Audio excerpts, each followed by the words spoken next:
never slow up, no I don't take shit, I got no. He went from second back to ninth.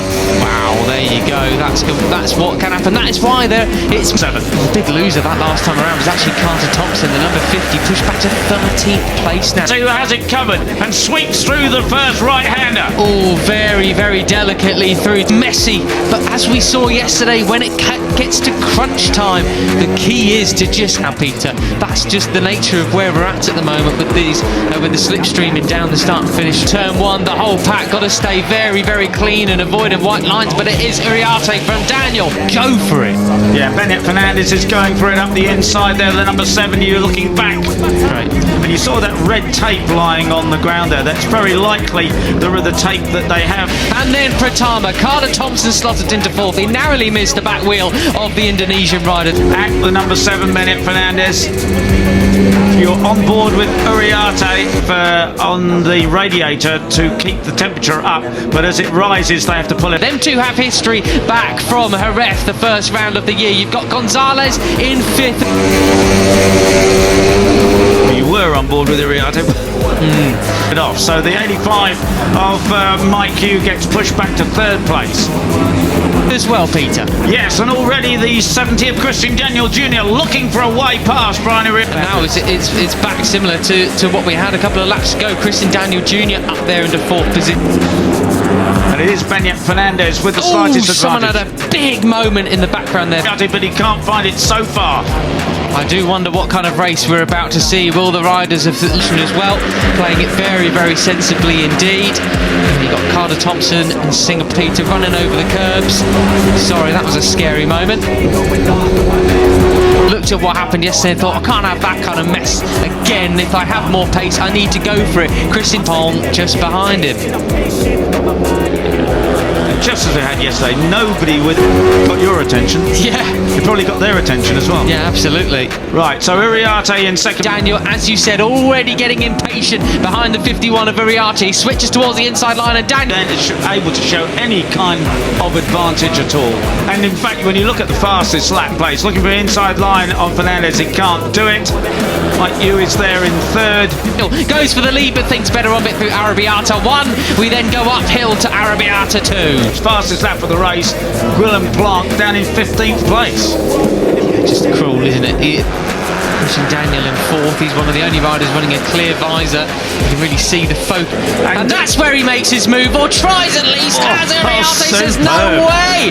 The whole field covered as well by 4.7 seconds. It's just as close as from his eyes at the moment. He's got Sullivan Mounty, but this is the best we've seen from the British rider Mounty. These two are very close childhood friends. They've grown up racing each other all along, and as they're getting... It really gets, to be honest, at this stage. Number 4, really, really good job from him. That's the kind of progress you want to see from a rider in their second year. All involved, it is Pratama who goes through into the lead. And there's, using every... And there's just biding his time behind Brian Uriarte. A couple riders going on the... And the fastest lap of the race went to Ramadipa down in 10th place on the last lap. So the 3-inch of road all over the place there, but absolutely superb stuff from Veda Ega, as you said.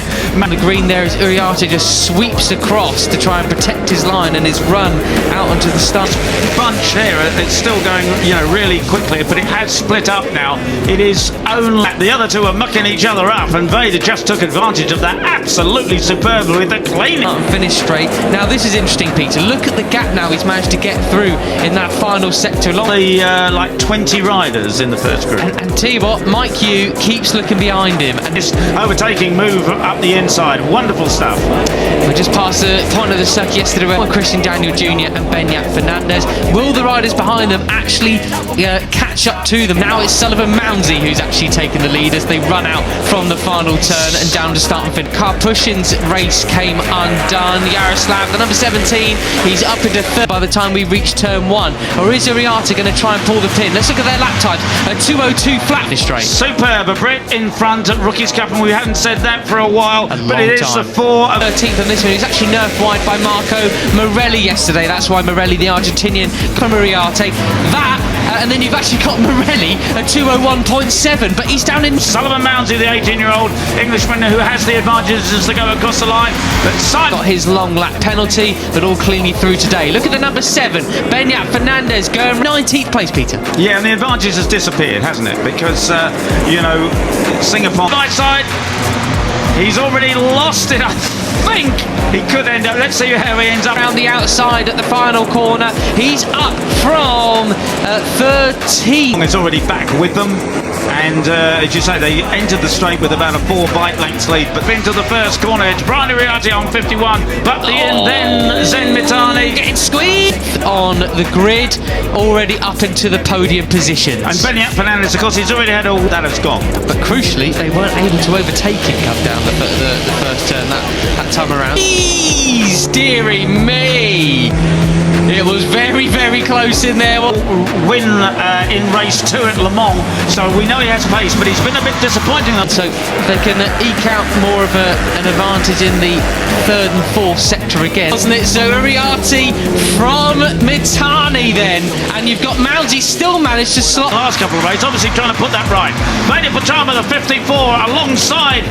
Perhaps he can start to try and make a break. Right, so that is the 7 of Benyat Fernandez. 3rd, so well defended, Sully. Great job, almost led over the line. Brian Iriarte on the 51, and up the inside is the 50 of Carter Thompson, the Australian. It's the 17-year-old Spaniard, the winner of race 2 in Le Mans. He has the advantage for the moment. But he still maintains that 3rd position now. Yeah, and he's not happy to sit there. He's having a look as... And look at the 13 of Hakim Danish as well. The series leader has managed to pick all... 70. Christian Daniel Jr., the American 16-year-old in 2nd place. Up the inside of Zen, can't do it there. Brian Iriarte still has the advantage over the Japanese. Their pockets nearly, and up in towards 2nd or 3rd place now. Brian Iriarte snatches the lead. Brian Iriarte in 3rd, and looking right back there is Marco Morelli, the 95, the Argentine 17, then the Brit. I think it was Mitani who went over the curbs last time around, because he right back from Carter Thompson.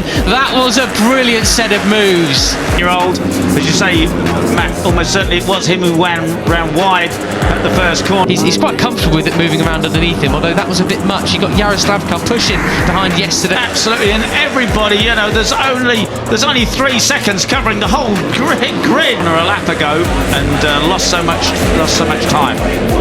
He's got KJ Monigny's race winner, Veda Pratama. This is what happened all into turn 1. Look at it just at the moment. So 51, it is Brian Iriarte with the advantage. Well then, through Nane for company as well there, who set a 2:02.1 just behind him. That's a really get a bit. I mean, it was Pratama who just dove up the inside of everybody. That's tight, isn't it? That is very